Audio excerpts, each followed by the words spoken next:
So welcome back. Again, I'll begin with the apology for last week. I didn't have my computer and I was traveling, so I know I had a rough start. But so today's share, today's source sheet we'll cover last week as well. And I'll begin with the quick review and then we'll get to work. So let me share my source sheet, share screen. I'll put it one more time in the chat. Okay, and I'll share my screen now and it'll be up on the website later. Here we are. Okay, so the title of our unit, probably like 5 or 6 classes, Converts or Strangers, Who's the Torah Care About? Or basically, our discussion is who is the stranger in Chumash? And I'll quickly review what we talked about last week. The strangers often, numerous times in Chumash. The other title for the whole series is The Centrality of the Stranger in Sefer Bereshit, or the centrality of the stranger in the Torah, and especially in Chumash. In Tanakh, not as much, but definitely in Chumash. It's not. In today's class we'll focus on Sefer Bereshit. So if you go to a concordancia or you go to Al Torah website, and we know how many times the word ger is mentioned, so it's twice in Sefer Bereshit, which will be our specific topic today after we do our review. 12 times in Sefer Shemot, 21 times in Vayikra, 11 in Bamidbar, 22 in Dvarim. If we have time, we'll see the ones in Tanakh. It's not too often, mostly in Yechezkel, a couple of times in Tehillim, but primarily way out of proportion in Chumash. So the question is, why is the word ger, or why is the topic of ger so central to Chumash? And last week we discussed the big question, whether a ger in Chumash is he Jew or Gentile. Now I tried to show you last week that sometimes he has to be Jewish, sometimes he has to be non-Jewish. And every academic person I've asked, someone visiting for Shabbat who's a professor at Hebrew U, and I've asked people in the Bible department in Bar Ilan, the consensus in academia is that a stranger is basically never Jewish, and they even doubt whether there's a whole topic of conversion. The whole concept of conversion only began Second Temple period. We've seen the Septuagint and Second Temple literature, but the idea of conversion is very common in Beit Sheni, but they really doubt how serious it is or how possible it was in biblical times. So the goal of this series is not simply to argue with it. I just want to show you, I think in Pshat, when you read a careful reading of Chumash and examine all the times the ger is mentioned, I'm going to try to suggest a way we can identify when a ger is Jewish or when he's not Jewish. And we began last week with examples of how many different ways a ger is mentioned in Chumash. So we have a ger should be sharecha. We began with the 10 Commandments, which will be a share later on. Who is that stranger who has to keep Shabbat in the 10 Commandments? Is he Jewish or not Jewish? The famous commandment to love the stranger, because God loves the stranger. Again, with the nimuk, with the reason, because you were strangers in Egypt, which implies that he's not Jewish, because we were not Egyptians when we were strangers in Egypt, even though many halachic commentators claim that the mitzvah taseh is only on a convert. Again, if we have time, we'll discuss that later on, not this week, when we get to Sefer Devarim. We have a ger who's in your land, ger sheberetzecha. We have, like in Bikurim, you have to be happy with the Levi and the ger. We'll talk about that in Devarim, my dafka, the Levi and the ger, where's the orphan and the widow. Many times you have, like, being happy on the holidays, you have to make everyone happy, including the stranger, the orphan and widow. Many times you have this phrase, the same law applies to the Ezrach and the ger, who's living with you. See, that's by Korban Pesach, we'll see soon. Then we have all these laws where a ger has obligations. So we have a ger shebetocham. And again, I just brought some examples, but there's lots of different ways that a ger is mentioned in Chumash. We'll do those much more in detail later in the series. So in our share last week, I tried to prove to you that sometimes he has to be Jewish and sometimes he can't be Jewish. So the proof that the ger sometimes is not Jewish, beyond a shadow of a doubt, is when it says you don't eat a nevela, you can't have a non-kosher animal or a kosher animal that was shechted not properly, it wasn't ritually slaughtered. Instead, you give it to the ger asher bisharecha, the ger in your gate, give it to him or gift it to him and let him eat it, or you can sell it to a foreigner. Why? Because you're an Am Kadosh. which means he's not an Am Kadosh. No, it's clear that this stranger has to be someone not Jewish. Now, does that teach me that every time it says a ger should be sharacha, he's not Jewish? It could be. Does it mean every ger is not Jewish? That would be difficult to say, as we'll see. But definitely in Sefer Devarim, in this section, it has to be talking about a stranger who did not convert, who's living among us. Now, earlier in Sefer Vayikra, we were told, should anyone from Israel or a ger who's guarding with us, and last week I tried to prove to you, Hager gar betocham or betochachem, that's a giveaway sign. It's talking about a convert. That's a stranger who did convert. He what do you call it? He is obligated in kisui adam and in he can't eat blood, and basically he has to keep kosher basically. And should he eat an avela, or anyone who eats an avela, be a citizen or a stranger? We'll see this stranger has to be someone who converted. He becomes tameh, he becomes ritually unclean, and has to cleanse himself. And it's very widely accepted in Chumash that the whole concept of tahor and tameh only relates to Am Kadosh, and we can prove that later when we get to Sefer Vayikra. Now, the main thing we talked about last week is I made a distinction. We went through the 67 times. We didn't do it, but I shared that I went through it. And we check all the times that Ger is mentioned. And we have to distinguish between cases or instances when a ger is mentioned where we are obligated to care for the stranger. It relates to our obligation to our care for the stranger, which is the majority of the time. And there's certain instances when the ger is obligated to keep a law. We brought examples of Yom Kippur. We brought a Parah Aduma, Shchutei Chutz, shechting an animal outside the temple, or bringing a korban outside the temple. We had Arayot, illicit incest and things like that, and forbidden relationships. We'll see many more of them. In fact, we're going to go over them very soon. But there's many instances where a ger is specifically mentioned with an obligation of not only the ger himself. I think we rarely find a time where there's an obligation only for the ger, but when there's an obligation for the Jewish people, sometimes it mentions the ger as well. We're going to go over them very soon. What's that mean? That means the Torah is obligating a ger to keep a law. And the question is, if he's not Jewish, if he didn't convert, how can the Torah obligate someone who's not part of our people? So a very classic approach, which again we'll see in later shiurim, is that when we see this primarily in the book of Vayikra and in the book of Bamidbar, we can see a lot of commentators are going to claim that even though he's not Jewish, because he's living among us, he has certain obligations because he's living among us. If we keep Shabbos, he keeps Shabbos and things like that. Again, we'll discuss those opinions. But on the other hand, it makes more sense, at least to me, that if the Torah obligates a ger, it has to be, the Torah can only obligate people who are part of the covenant. Now, what we're going to show you today is almost every time that there's an obligation of the stranger, when it's a prohibition of something he can't do, the punishment is always going to be karet. He's cut off from his people. And if the punishment is karet and he's cut off from his nation, that implies he's a member of the nation. In contrast, when we have our obligation to the stranger, then it doesn't mean it's only a non-Jewish stranger, but it includes a non-Jewish stranger. I had that question from a lot of people after this year, is that I'm not saying every time it says a stranger of our obligation is stranger, that he's only a non-Jew, but it includes a non-Jew. Being kind to the stranger, of course, one who converted, but even one who didn't convert. And then we brought the example, sometimes it must be non-Jew when it's talking about eating in a vela. Now, if you go through the 67 times the ger is mentioned, so here are the examples. This we talked about in general. I want to show you now more in detail this week, before we get to Sefer Bereshit. These are the phrases that we find when he's obligated. So every time it says keger ke'ezrach, sorry for not writing that in Hebrew, but every time, many times in Chumash, actually there aren't that many times, there's 4 over here.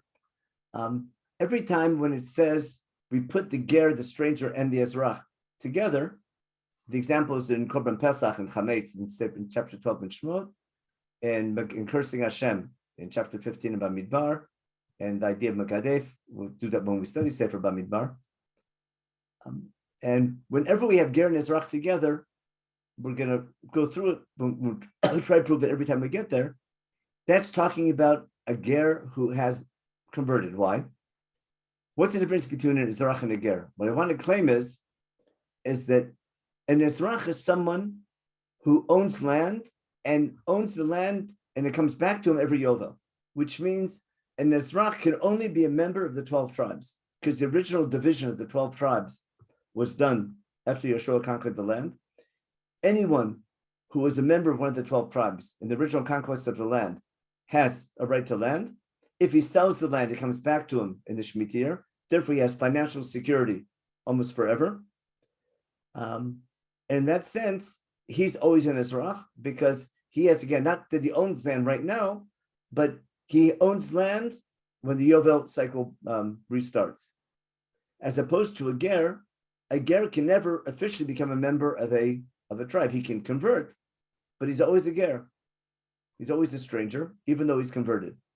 And therefore, when you have ger and ezrach together, we'll see the entire nation of Israel, Kol Adat Yisrael, Kager Ke'ezrach. The people of Israel include members of the tribes, as well as strangers who've converted, and they become the people of Israel. So whenever the word ger is with ezrach, it's usually someone who's converted. And we'll prove that again from Korban Pesach and from Chametz. Now, then we have the obligations of the ger, where it's Chayv Karet, and Vayikra especially. We're on Yom Kippur. We saw the pasuk in chapter 16. A ger is obligated to do inui, which we interpret as fasting, and not doing any work on Yom Kippur. He's not allowed to bring a korban outside the temple. If he does, he's Chayv Karet. He's not allowed to eat blood. If he does, he's Chayv Karet. Karet means being cut off from his people. He becomes Tamei if he eats a nevela. If he does one of the prohibitions of the arayot, of the forbidden relationships in marriage, he's Chayv Karet. So it mentions him by Nesachim, that we'll do in Sefer Bamidbar, but that's not an obligation to bring. That's not a prohibition. So he's not Chayv Karet, but he also has to bring flour and wine, just like everyone else when he brings a korban. So those cases, ger asher b'tochachem or ger asher itchem, those seem to be a phrase that means it's someone who's converted, which makes sense because he's in your midst already.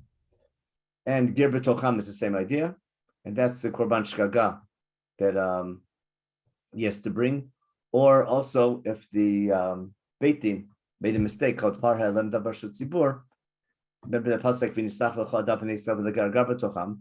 If he needs kapara, if he needs kapara or slicha for sin of the Beit Din, it only makes sense that he's part of the nation. Paradum we talked about. If he becomes tamei, he needs to be sprinkled upon if he touches the dead body. The law of molech, he's chayv karet, and then if he brings a korban, it can be a balmum. All these cases, when we see them in our study of each of those books in the next shiurim, we're going to see almost whenever there's a prohibition, his punishment is karet. And we explained last week, if he's cut off from his people, that means he's a member of the people. And what I suggested, whenever there's a prohibition where the punishment is karet, almost every single time that happens, we include the ger, and that's to be inclusive of the ger to tell us, even though we might think he's not part of our nation, that specifically is part of the nation. Almost exactly the opposite of what the people say in academia, that he can never become Jewish. The exact opposite. Chumash is emphasizing that he is part of the nation once he converts, and therefore he can be cut off from his people, which means he's part of his people. So we talked about the prohibitions of karet, and then where do we find our obligation to the ger? As I mentioned, there are three key sections in Chumash that talk about day-to-day life as a Jew. Right after the Ten Commandments, in the first three chapters afterwards, in Parshat Mishpatim, chapters 21 through 23, we'll see when we next week share. Maybe we'll talk about it briefly this week. The ger is very central to that section, not so much in quantity, how many times it's mentioned, but where it's mentioned and how it becomes an envelope to an entire section. It's key at the conclusion of chapter 19 in Vayikra, and it's replete all through the main speech of Sefer Dvarim. We have it numerous times, and the main speech of Dvarim, which are the main laws that come with the Ten Commandments, that Moshe reviews in Sefer Dvarim, So in all those cases, in these three sections, which is day-to-day Jewish life, we find it's not the obligation of the stranger, but rather our obligation to the stranger. Sometimes it's ger shebisharecha, sometimes it's plain ger, sometimes ger shebirkebecha, but never ger shebetochachem. That's what we're going to find in Vayikra and certain parts of Bamidbar. But in these sections, it's always going to be either a plain ger, plain stranger by itself, or a ger in your midst, in your gates, and that'll include even a ger who's not Jewish, and we have to prove that when we study. So that was the review we did last week, pretty much. And today we're going to get to Sefer Bereshit. Let me just stop here. Any questions till now? Let me check let's check the chat real fast. Let's see. Okay, and what about the Midianites who were related to Yitro and converted? Did they own land? So Shelley, where do we find about Midian, other than Yitro, which I'm not sure if he converted, where do we have Midianites converting? Isn't there the idea that some of them, or maybe it's later on in Tanakh when we've got Midianites living among us? Isn't Yael one of them, or something like that? That they got some that, or is it a medrash? In Shoftim, actually back in Chumash, when Moshe offers Chovav, Moshe to come with him, he actually gets a piece of the land. He gets a nachla among them, but that's part of the original nachal. That's right. That's sort of a special case that has to do with Chovav, and he's mentioned. But Yael herself, if I'm not mistaken, is not Jewish. Rabbi? Am I right? In Megillat, in the story of Yael, she's not. Shoftim. But she is a Midianite, isn't she? She's a Midianite. I don't think she's Jewish. I don't think she ever became a stranger. She never became a convert. I don't think. Now, there's a whole issue whether there's a need for a female to convert. Can a Jew marry in Chumash? I'm pretty sure a Jew cannot marry one of the members of the 7 nations or an idol worshiper. But if a Jew marries a non-Jew, if a male Jew from one of the tribes marries a non-Jew, I'm pretty sure it becomes his wife and she becomes part of the people through marriage. Do you need a conversion process? That's an interesting question. That doesn't come up that often in Chumash.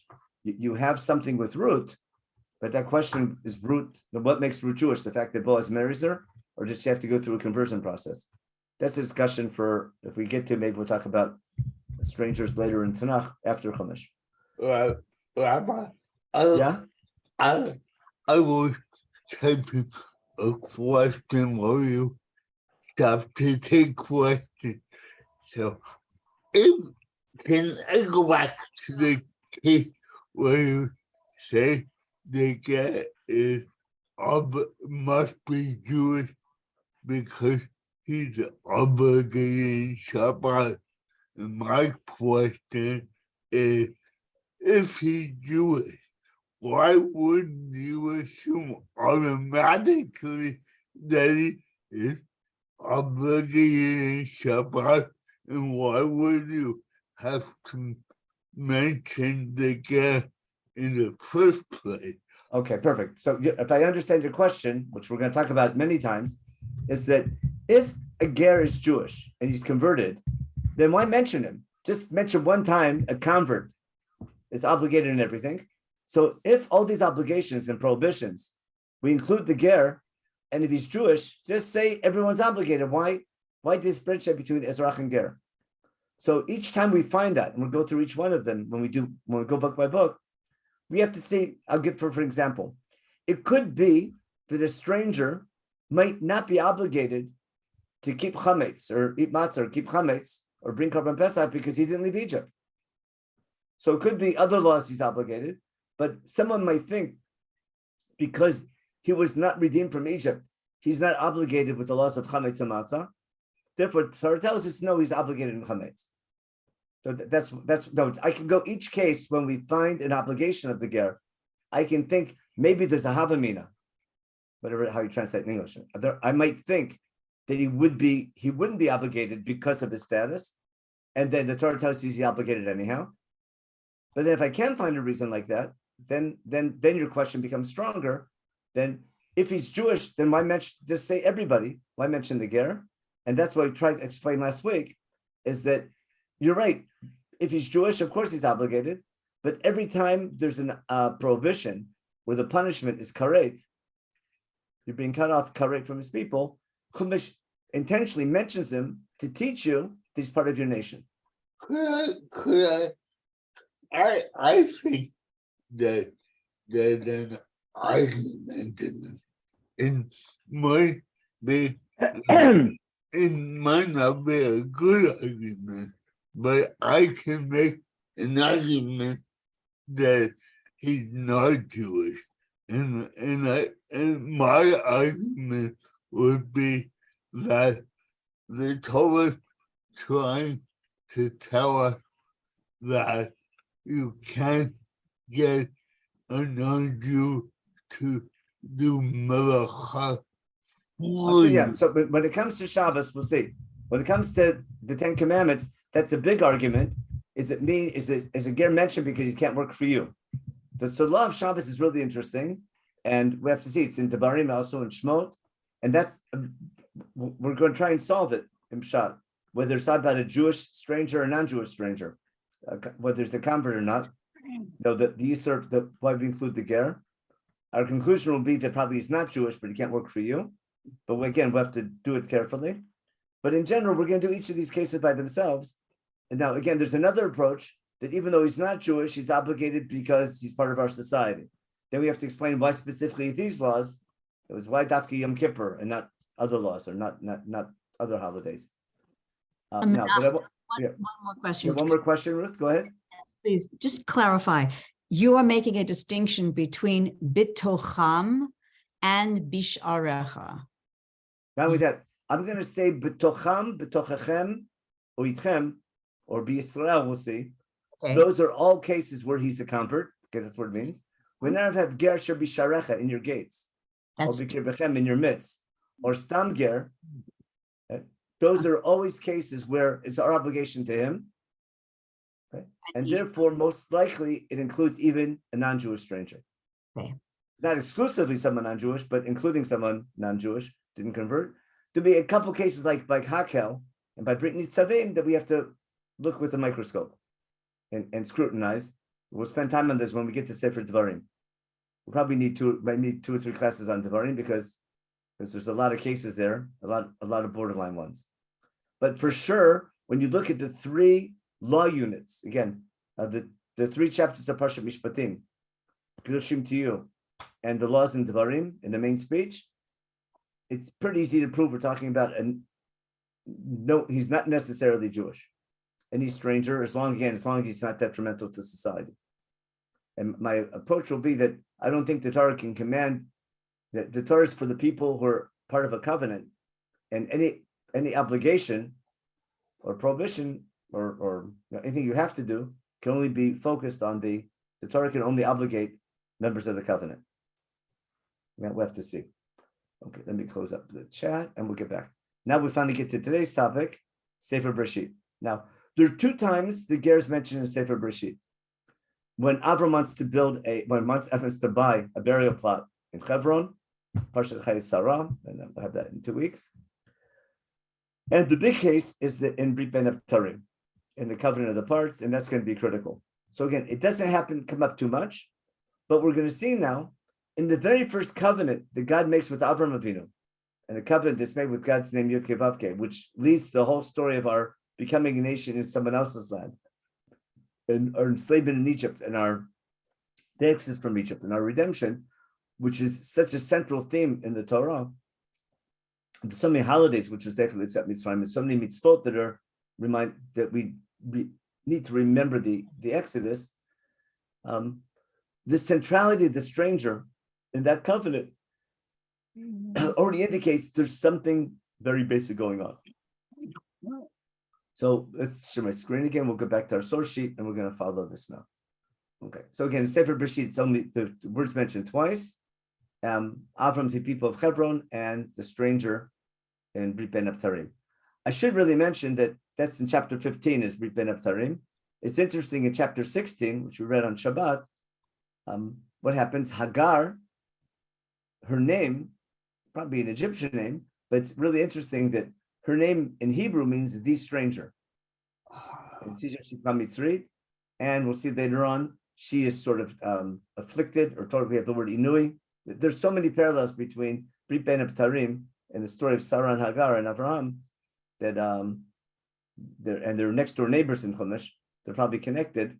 But again, that's not the word ger, but the concept of ger and how we treat them for sure comes up in that story. So first I want to point out the covenantal nature of it, where God's going to tell Avram in Brit Ben Abtarim, we'll get to the details in a minute, you should surely know, ki ger yezaracha be'eretz lahem. That's the first time ger is mentioned in Chumash, if I'm not mistaken.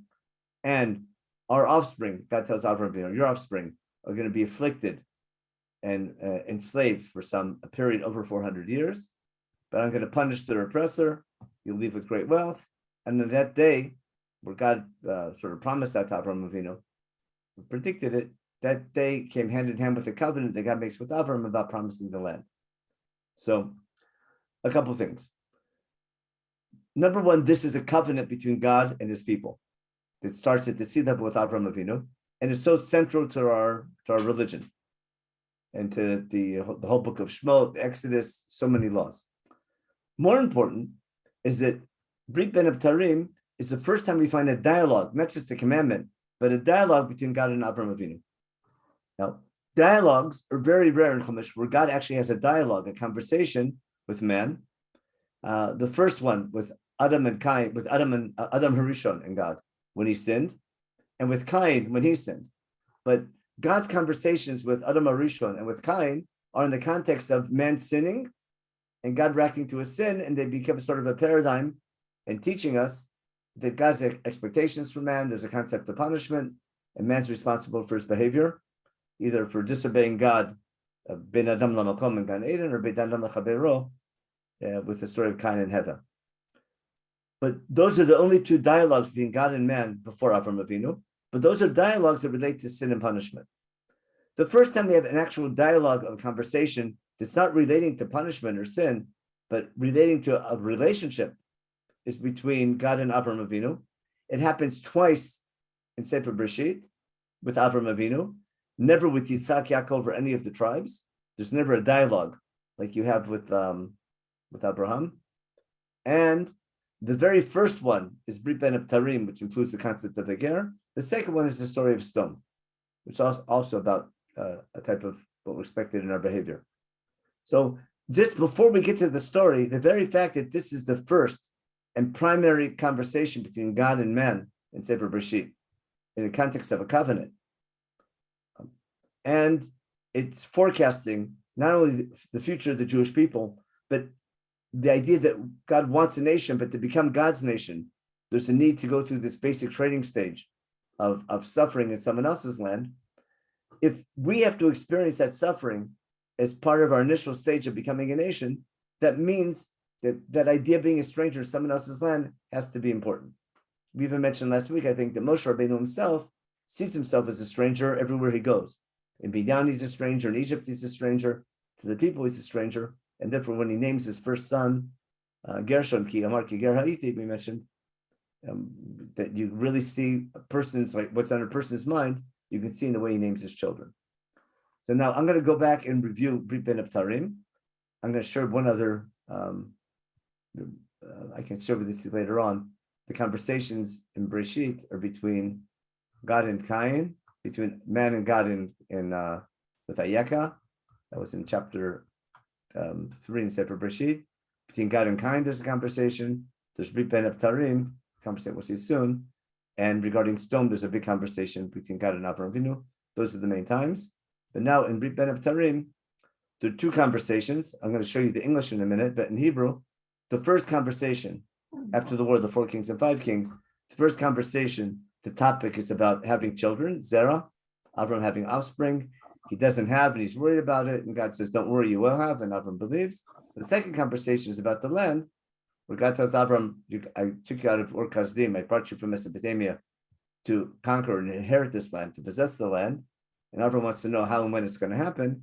And then in that context, we have the promise of how we become a nation, which we're going to read about now. So that's Brit Ben Abtarim. That's a a source sheet that highlights the word Yerusha. That's not our topic for today. Our topic for today is why this idea of Kigeria Zaracha, why the need to go through slavery and be a stranger in someone else's land. So let's go back to our source sheet and we'll study Sefer Bereshit, chapter 15. Just a quick review. Okay, after the events, most likely, of the War of the Four Kings and Five Kings, what does God tell Avram? And it gets in a vision, in a prophetic vision. He tells Avram, don't worry, I'm going to protect you. And you have great schar. And again, that's a great way to start. That's God talking to Avram Avinu that sort of is expecting a response. When someone tells you, don't worry, I'll protect you, it only makes sense the person will respond. Now, Avram is assuming, and this is important for understanding what's happening, it's only logical for Avram to think when God says, don't worry, I'll protect you, Avram is assuming that God says, don't worry, one day you'll have children. And that's Avram's response. Because he says, if you're promising me schar, because Avram's responding to, you have great schar, Avram's saying, what can you give me? I have no one to give anything you give me. I have no one to give it to other than Eliezer, the head of my household, because you haven't given me any children. Okay, and God tells him, don't worry, someone from your offspring will inherit you. He takes him out, he looks at the stars, says that's how many kids you'll have, that's what your children at least will be like. And God, what do you call it? He believed God's promise, and who considered it was righteous. Again, that's an argument among the commentators. Who's considering this righteousness? Avram considered God's promise righteous, or did God consider Avram's belief righteousness? That's the topic for Sefer Bereshit, for study. Our topic is in the second half. That's the first conversation. In the second conversation, God's going to tell Avram as follows, and I think that this is what the first conversation is almost parenthetical, because God's opening statement, don't worry, Abraham, doesn't really relate to the promise of children, because that's not what God was saying. God's saying, don't worry about that, that'll be. What do you need to worry about, and what do you need protection from? Because you're about to go into 400 years of exile and suffering. And don't worry, even though you're going into that exile, even though you have this startup stage of suffering and enslavement, don't worry, I'll protect you through it and get you out of it. And at the end, you'll have great schar. What I'm saying is that this opening line, Avram thinks it's about children, and God says, no, it's not about children. And he says, he promised them children. When I said, don't worry, I'm referring to the second conversation, which begins in Pasuk Zayin, where God tells Avram, the reason I took you out of Mesopotamia was to come to this land and conquer it and possess it. And Avram wants to know, we'll see in a minute, he's not doubting God because he believes in God. He wants to know how or when he's going to possess it, because he just conquered it, but the War of the Four Kings and Five Kings had to give it away. He had no one to give it to. He had no children. Before God gives the answer to Baba Ma'idah, they have this little ceremony where they cut animals in half, and that was in ancient times. That's the way you made treaties. You took animals, you cut them apart. We see that in Yirmiyahu chapter 34. Again, that's a topic for when we study Brit Ben of Torah in detail and Sefer Bereshit. But for our shir today, the answer to Avram's question, this should be quite obvious. When Avram asked the question, B'ma Eda ki irashena, so the answer is Yodo Teda. Need a better color for that. Okay, let's make it red. It should be better. That's much better. Okay. When Avram asks B'ma Eda ki irashena, so the answer to B'ma Eda seems to be Yodo Teda. That would be the logical answer. And then the question is, before God gives him the answer, we make this little ceremony, which will be related to the covenant that will be at the end of the story. So based on God's answer, we can really understand the question, because the question is unclear what Avram's asking about. But in God's answer, what does he tell him? Let me clear the drawing and go back to the mouse. What does God tell Avram? What should you know? That your offspring that I just promised you, that'll be like the stars in the sky, they're going to be strangers in someone else's land. They're going to be enslaved and oppressed. Okay. And this will happen over a time period of 400 years. Now, is it 400 years of oppression or 400 years until you possess the land? So Chazal understand, and that's pshat, that it's not 400 years of oppression. It's 400 years from today, or from the time you have children until you possess the land. During those 400 years, there'll be a time period within those 400 years of your of slavery and oppression. But at the end of your oppression, God's going to punish your oppressor, and you'll leave with great wealth at the end. And that's the story of the Exodus and leaving Egypt. But he says won't happen in your lifetime, and but when they come back, it'll be 4 generations later. Again, all the problems of who are the 4 generations, what do we count from, and how to count to 400 years is not important for today's class. And again, another reason why you can't have it right away, it needs to take so much time, is because I can't give you the land until the Amorites deserve to be thrown out. And that's a topic for Sefer Vayikra. Now, when it's over, on that day, we're told that God made a covenant with Avram promising the land.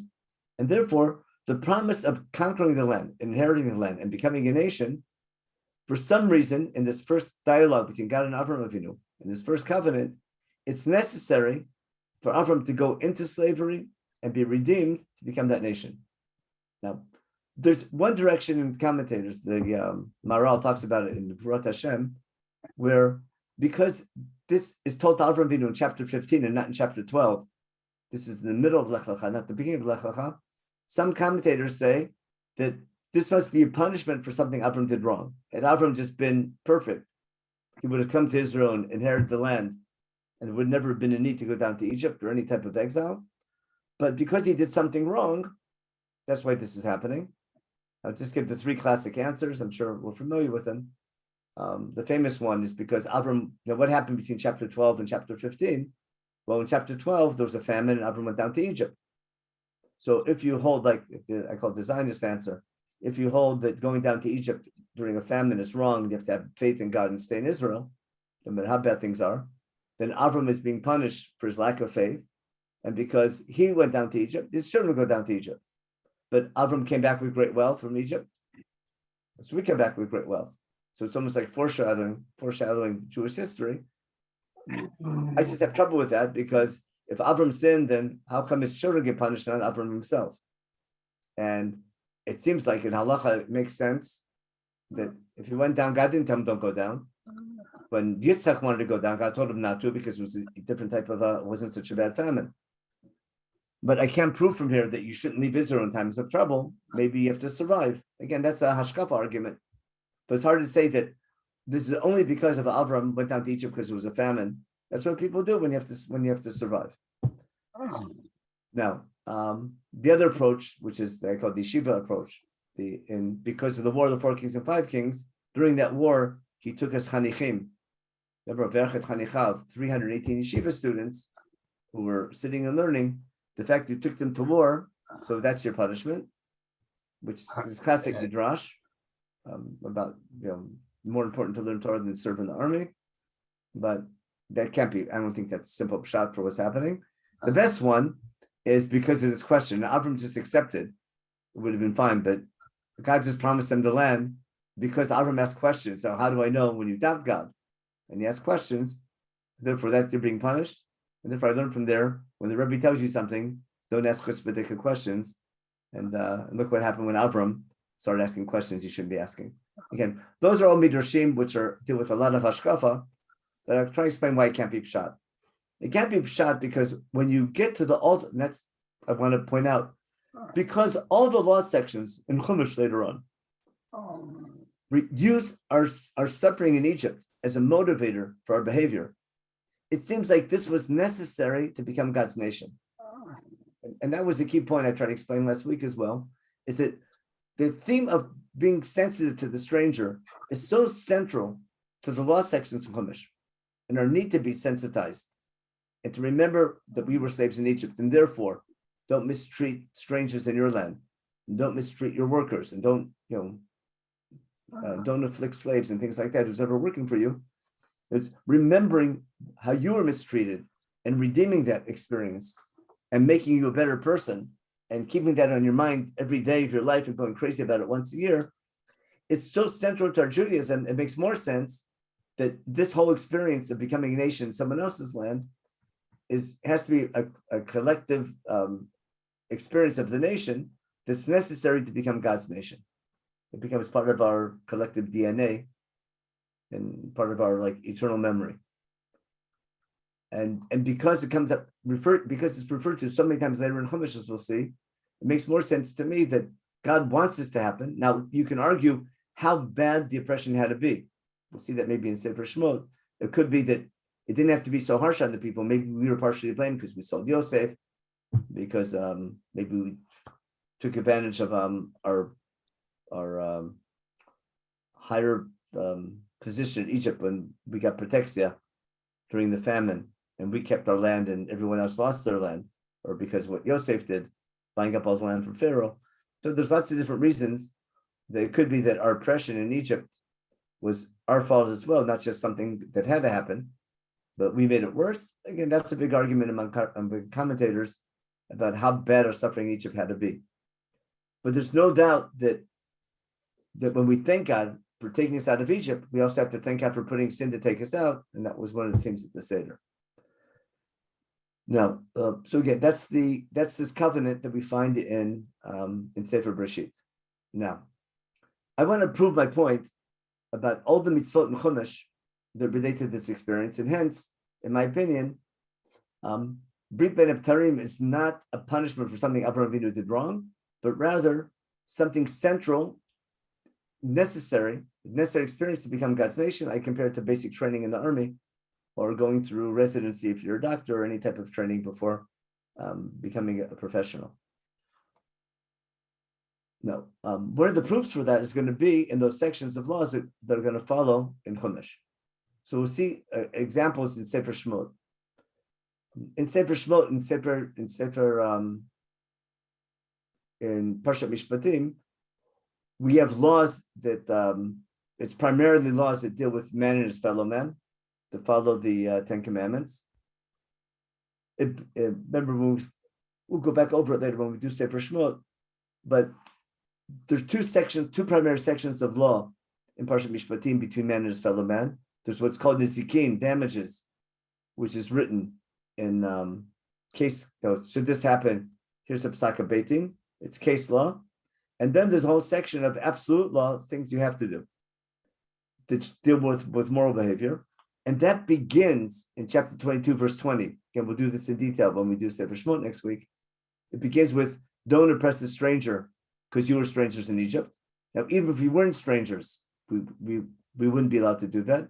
But you of all people shouldn't do that because you were strangers in Egypt. And don't mistreat an orphan and a widow. And then that's 22:20. That's followed by law after law after law of moral behavior. Not to be mean and not to be unkind, but to be nice and return lost items and not to take bribes and to stay away from lying and things like that, and being a good citizen. And it all ends with repeating V'gerlo techatz, don't oppress the stranger. And here's the key line: Vatem yadatem nefesh hager, you know what it feels like to be a stranger because you were strangers in Egypt. That line, in my opinion, especially this one, you know what it feels like to be a stranger because you were strangers in Egypt. That means to appreciate the laws and safety that we received right with the Ten Commandments on the same day with the Ten Commandments in Parshat Mishpatim. Our experience of slavery in Egypt is key for appreciating the laws that we get in Sefer in Parshat Mishpatim. So if we didn't go through that slavery in Egypt, we wouldn't appreciate the laws that we have in Parshat Mishpatim.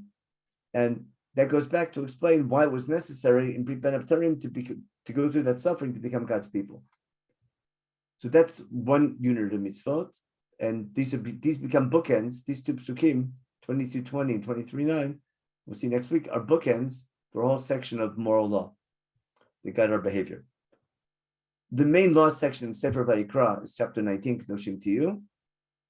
And what do we find there? First of all, in the first section, when you harvest your field, leave over leket shichan peah, etc. Who do we leave them for? Don't take everything when you harvest the field. Leave over when you're harvesting. Leave it for the poor, the stranger. Like in Megillat Ruth. And that's a lot that's repeated later in Parshat Emor as well. That's in the first section. But at the very end of Parshat of Kedoshim Tiyu, and this is like the grand finale of chapter 19, even though it said earlier, V'afta l'recha kamocha, you have to love your neighbor like yourself, or your friend like yourself, said, should a stranger be living b'chagoit chager b'artzechem, in your land, again, not b'tochechem, but this has to be in simple reading, a stranger who's not Jewish, in your land, don't mistreat him because it's so easy to mistreat him. Okay? So don't wrong him. Instead, treat him like an Ezrach. Treat him like a citizen. Okay? And love him, v'aftalo kamocha. And not only v'aftalo re'echa kamocha, okay? Even love the stranger like one of your own. Why? And you, again, kigir meitem beretz Mitzrayim. Again, that phrase, because you were strangers in Egypt, means Chumash is building its law section on our experience of suffering, and goes back to, again, why there was a need to go through that suffering in the beginning. So that's the grand finale of Dushim to you. And then it's all through the laws in Devarim, it's replete. But the best case is in Devarim chapter 10, when we're talking about how great God is and what God wants from you. People will see it more in detail inside. Hashem is the God of all gods. That makes it Tishman Esrei. Doesn't take, and then we're describing God who does justice to the orphan and the widow, God who loves the stranger, giving him clothing. And then we're told it's our obligation to love the stranger because we were strangers in Egypt. So again, is that talking about this obligation, Vaftam et Hager? Is it talking about only a Jewish convert or anyone stranger among our midst? Simple reading is, based on the words, if we were strangers in Egypt, we were outsiders, we weren't part of the Egyptian people, then it's talking about someone who's not a convert, or including someone who's not a convert. When people who count mitzvot, how they explain this law being for converts or none, we'll see later when we get to Sefer Devarim. What's important for me, though, again, is that this repeating phrase, because you were strangers in Egypt, you were slaves in someone else's land. Remember you were a slave in Egypt. That's going to be later in chapter 24 in Devarim. When you're judging people, don't mistreat the judgment, again, of the stranger or the orphan, and don't mistreat the almanah. Why? Remember you were a slave in Egypt. Again, we have the memory of Egypt that shapes our behavior. We call it a transformative memory. And God took you out of there, and therefore I'm commanding you all these laws about your behavior. And the same thing, not just in business, but also in farming. When you're harvesting your field, make sure to leave over in your field, pretend to forget, leave it for the stranger, Lord from the widow, like in Megillat Ruth, so that God should bless you. The same thing with your olive harvest, the same thing with your grape harvest, leave it for the Ger Yotom and Amana, and remember, you were slaves in Egypt. And therefore, I'm commanding you to keep all these laws. So you can see that repeated phrase of remembering you were a slave in Egypt. We'll see back in the Ten Commandments as well in Sefer Devarim. It means that's a transformative memory that shapes how you behave. It's not just thanking God that he saved you. It's remembering why he put you in to take you out, because that memory shapes how you behave day to day. And I'm just using all these, again, all these we'll see much more in detail when we learn the books, the stranger in each book. But I'm just trying to explain why Sefer Bereshit has that as its opening line. Now, the last example in Sefer Bereshit is when Avram wants to bury Sarah. So this would be good for next week's Parshat Shavuot, or 2 weeks. Remember, Sarah lives 127 years and she dies in Hebron, and Avram needs to buy a burial place. What does he tell Bnei Chet, the people who were sovereign in that time? He says, Ger v'toshav anochi imachem. What am I? I'm a stranger and he says sojourner. Someone tell me, what do you think is the difference between a ger and a toshav? Or are they two different things? Does Avram have double identity? What does he mean, I'm a stranger but a toshav? Anyone want to suggest I something? live among you, but I'm not an equal citizen. I don't own land. Yeah, in other words, I'm living among you. I'm a citizen. In other words, I'm living among you, but not one of you. Almost like a Jew in England or in America, where you're part of society from a civil point of view. You're living with everyone else and you have your civil responsibilities, but you have a different covenantal community. Your covenantal community is different from your civil community. Therefore, you're living what they call an American Jew or Jewish American. You're living in a community, and you have civil obligations and rights in your community like everyone else living there, but your covenantal community is different. And therefore, on the one hand, I'm a stranger, I don't fit in. On the other hand, I'm living among you. And that's the reason why, on the one hand, I don't have anything on my own, but on the other hand, I should have a burial place because I need to bury my dead because I'm living here among you. On the other hand, I'm a stranger, therefore I don't own land. Now that's why the opposite of a ger is an ezrach. The opposite of a ger is not a toshav. That's my point. If I'm looking for opposites, a ger is opposite to an ezrach. Ezrach is someone who has eternal land rights, like he's sovereign in the land, and that's why the ezrach has land that goes back to him every yovel. He has a permanent connection to land, where a ger doesn't own land forever. Whereas a toshav is someone living in the land. Now, a ger can be someone who's not living with us. He can be just, a stranger coming through and not settling in one place, like a gypsy. You can be a nomadic person. Wouldn't be a ger, or could be a ger, not a toshav. But a toshav is someone who's living among you on a regular basis. Then we see later on a nochri is an outside visitor. He's not part of your society. No, he can be a businessman coming to visit or a tourist, but he's not part of your society. That'll be a nochri. You can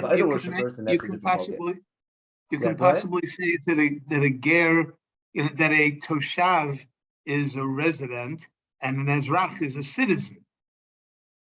Okay, but again, what's the difference between a resident and a citizen? Well, a citizen is a more permanent. You can be a resident of a country without having citizenship in the country.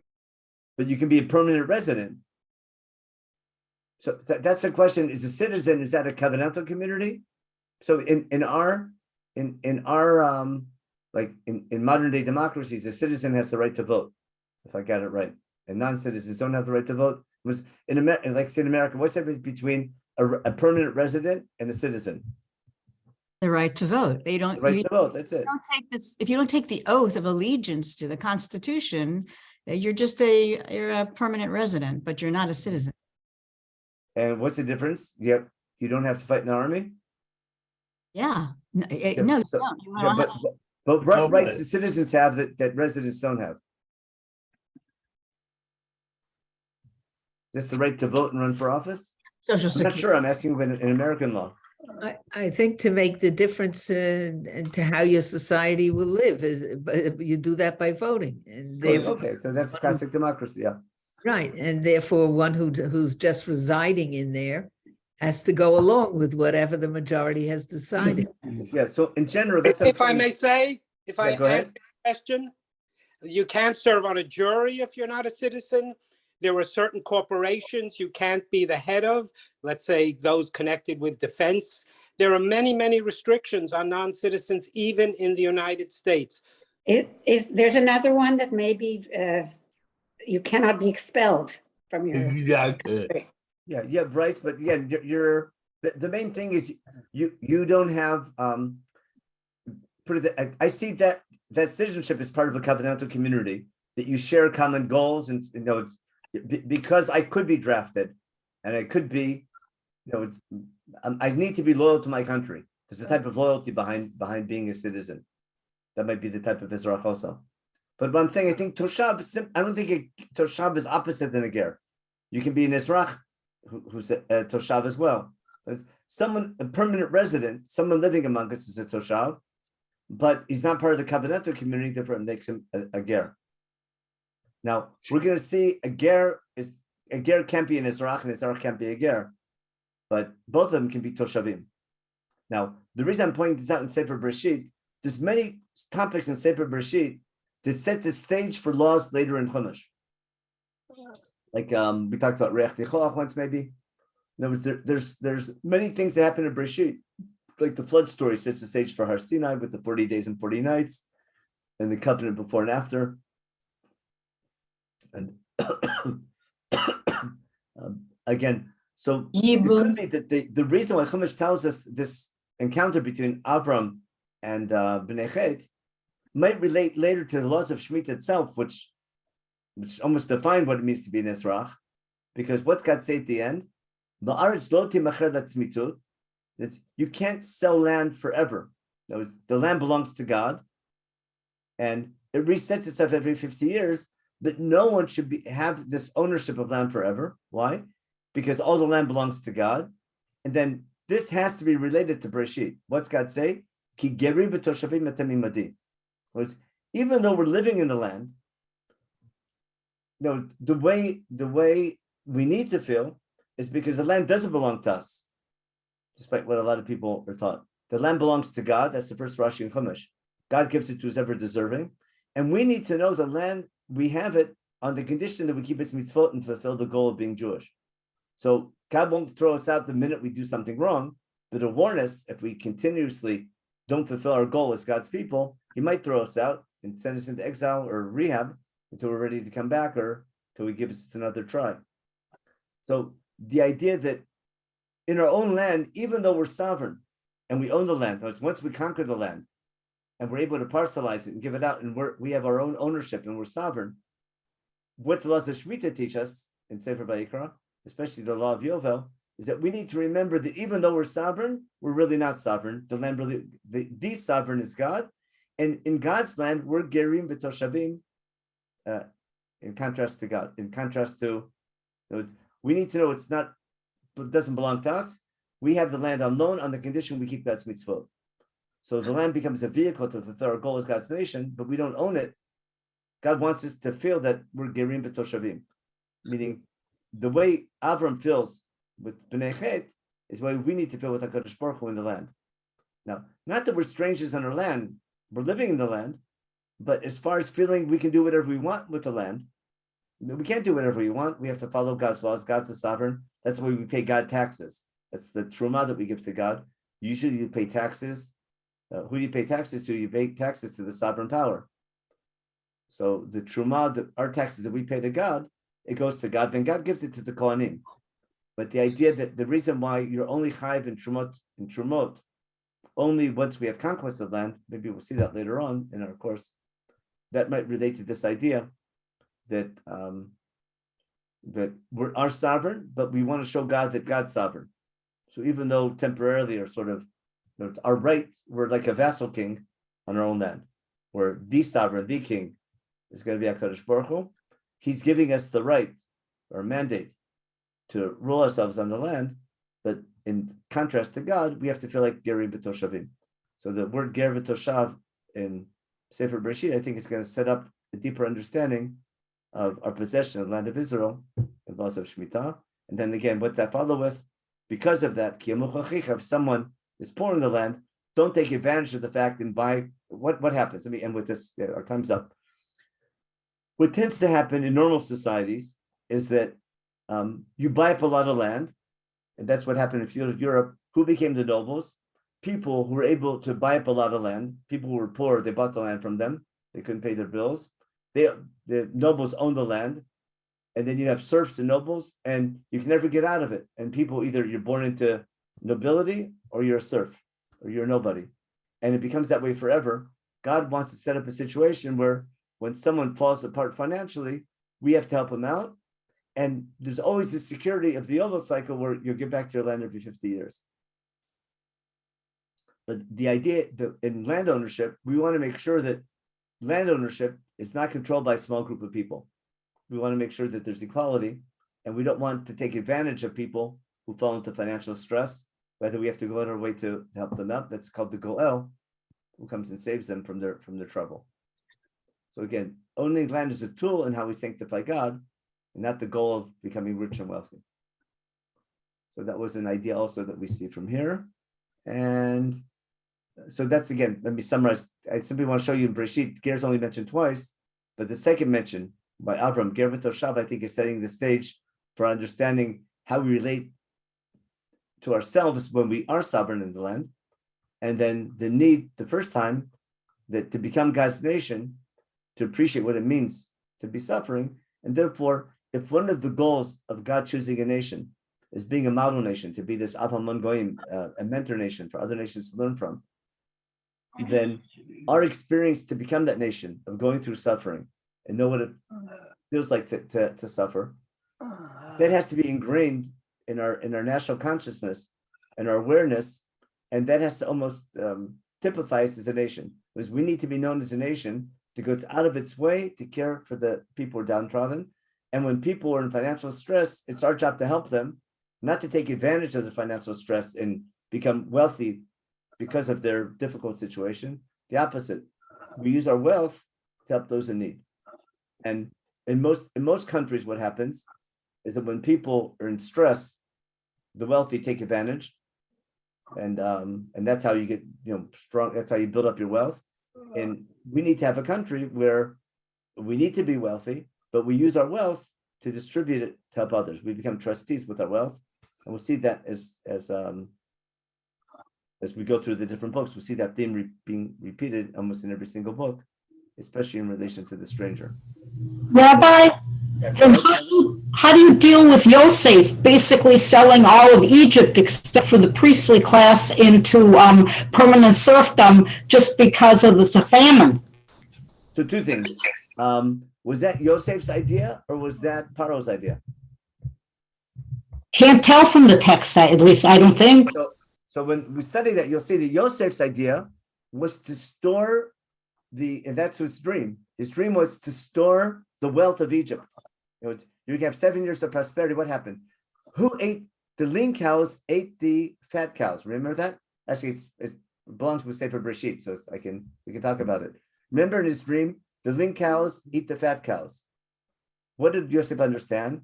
The fat cows, the 7 years of plenty, are going to provide us with wealth to survive the 7 years of famine. So what were they supposed to do?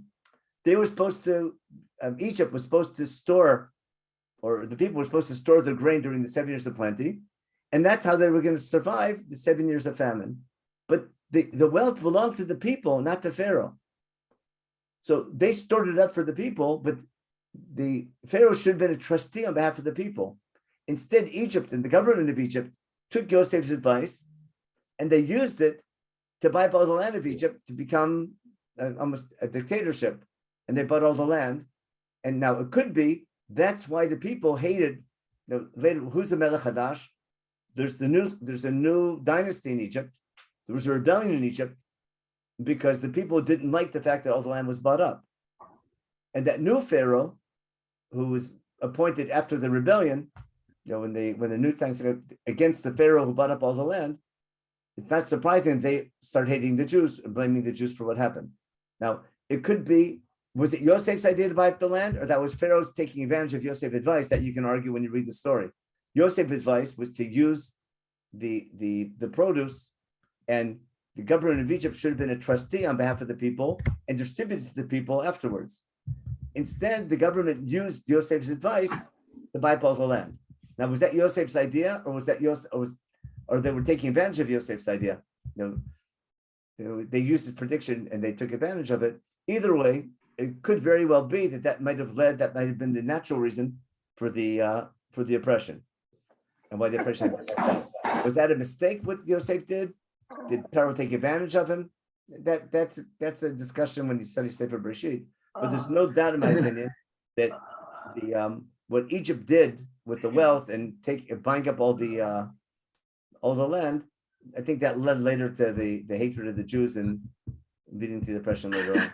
Rabbi, why did Yosef not protest against it? Why didn't he? Again, it's hard to judge whether he could or couldn't. But that really, it's a huge question. Yeah, for sure. Again, I'd rather not judge. I don't want to judge our forefathers for good or for bad. I'll leave that to the Parshanim sometimes. But we can definitely learn. There's no doubt that we're supposed to learn. If they did make mistakes, we're supposed to learn from their mistakes.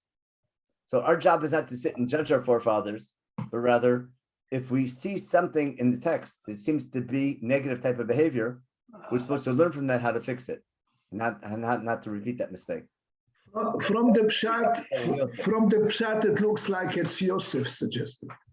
Yeah. So it could be it was a mistake by Yosef. It could be it was his idea, or it could be he should have protested. Did he have the ability to protest? We don't know. Good questions. Thank you very much.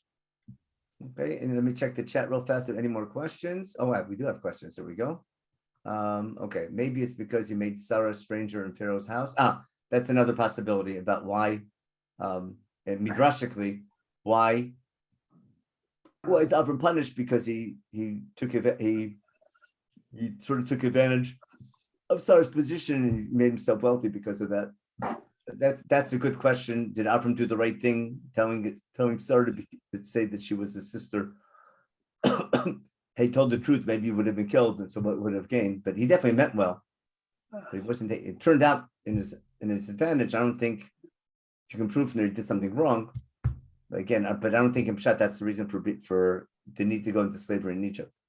Oh yeah, the connection between the karat brit for sure. What Asher's mentioning, the word for entering a covenant is the same word, the same verb that's used being cut off for the covenant.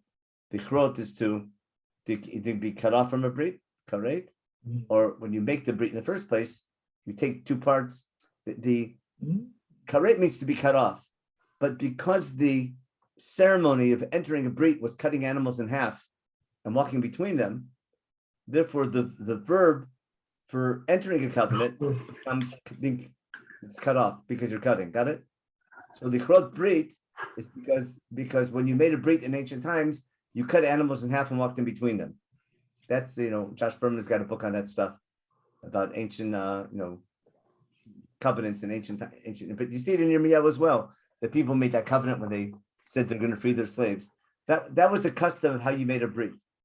So because you cut animals to make a brit, therefore the verb for convening a brit becomes karet. But then when you're cut off from the brit, it's beautiful that we use the same word. But remember, it's always you're cut off from your people. So that was that side. That was a good point Asher's making.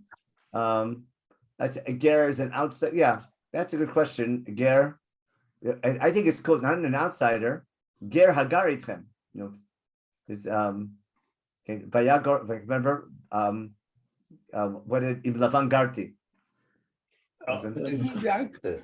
You're living there, but you're dwelling somewhere, but you're right. I hear your point. Could be an outsider. It's an outsider who came from a covenantal community as opposed to a thing. I just think the whole point of a ger and Ezrach later on is you're not an outsider. We want to include you. Why call him a ger? We'll see that over and over again when we get next week. We see ger kesrach. We'll get to the definition when we get to Korban Pesach next week. I think ger has a meaning in part as a sojourner and also as a migrant, somebody passing through. Okay, but that's a question. Are we assuming that the ger is going to stay with us forever? Or is the ger someone transient and temporarily with us? Do we want to treat the ger nicely as a stranger because he's going to go home one day and he'll talk about his great experience visiting Israel? Because if he was living here for 2-3 years, we want him to go home and tell the people, I was in this country and how great they treated me. Is it a PR type of thing? Or do we want him to convert one day? I think all the possibilities are fine. You're nice. You have to be nice because it's the right thing to be nice. Now, it'll have its fringe benefits because they'll say nice things about you. But we don't want to treat, let's say we're helping the Ukrainians, the Ukrainian refugees. We don't do it so we look good in the eyes of the nation. We do it because it's the right thing to do. Now, it's true, once it's the right thing to do, and nations see it, they'll maybe view us in a nicer manner. But you don't do it only so that people, you don't do it just for PR, you do it because it's the right thing to do. Okay, and I just one last question, and perhaps Abraham and Israel should be classified at best as Gerim, since the Balfour explicitly said Jews should have political rights. Okay, that's a the Aravim, I say. Okay, so that's a good question. I don't want to get into politics about what's the status of non-Jews in Israel or thing, but what has to do with the Arab population, that's a whole different question of who is. There's a difference between we're here and strangers come into our land. What happens when two people are living in the same land? That's the Palestinian problem is a different one, because there's two now. Who came first and who was here first? That's different narratives. That gets but there's a big difference between a country exists and then other people, a small group of people come temporarily, as opposed to two different nations living in the same land. I think it's much more complicated. Welcome to the Middle East. Rabbi, I have a question. If you look at the word God and take it in the context of the two examples in Brexit, yeah. So if the person, so first God tells us that we're gonna go down to Mitzrayim because we have to know what it's like to be again, and I'm totally okay with that. But then he comes and he says, I'm again every destroy too. So unless you say that the purchase of the land doesn't end the status of Gerut, whatever that means, the question of why do I have to learn to be a Ger? Why do I have to go to Egypt to be a Ger if I'm already a Ger in Israel? Oh, okay. So again, we'll deal with that. I have to finish. I have to leave in 2-3 minutes. I have something at 7:30. But in general, it's called living in a dialectic where you need to be sovereign, but feel that you're not sovereign. Now, the story of Egypt is a collective experience that we talk about all the time, and studying the story and studying, our slavery. That's why at the Seder we have to feel like we went through the experience. So if we can identify with the experience, we don't have to go suffer again. If we can live a life, if we can apply its message in our day-to-day life and be kind to the stranger and live a life of its message, we don't need to go through that suffering again. But if we don't keep that message, Chumash says, we'll see in Devarim, I'll send you back to Egypt and to be sold into slavery there. Remember, that's the end of the Tochacha, where you didn't learn. You could do it the easy way by having a Seder and having a transformative experience of how to behave. If you don't internalize the message, God warns you, I'll throw you out. Now, it's just the main point is that there's a need to feel like a stranger because you're sovereign. You follow? Because you own the land, and because owning land and being sovereign leads to haughtiness and taking advantage of people who don't land. So God wants us to live in this dialectic. On the one hand, we're sovereign in our land. At the same time, we shouldn't feel it's a gift that God gave us to use it properly. So we become a trustee in our land, and not sovereign. It doesn't belong to us. And that dialectic, I think, is key in the Jewish experience of everything in Olam Hazeh, where any wealth we have to appreciate it and use it properly, but we have to feel like trustees and not just as owners. And we have to finish here, so we'll stop here today.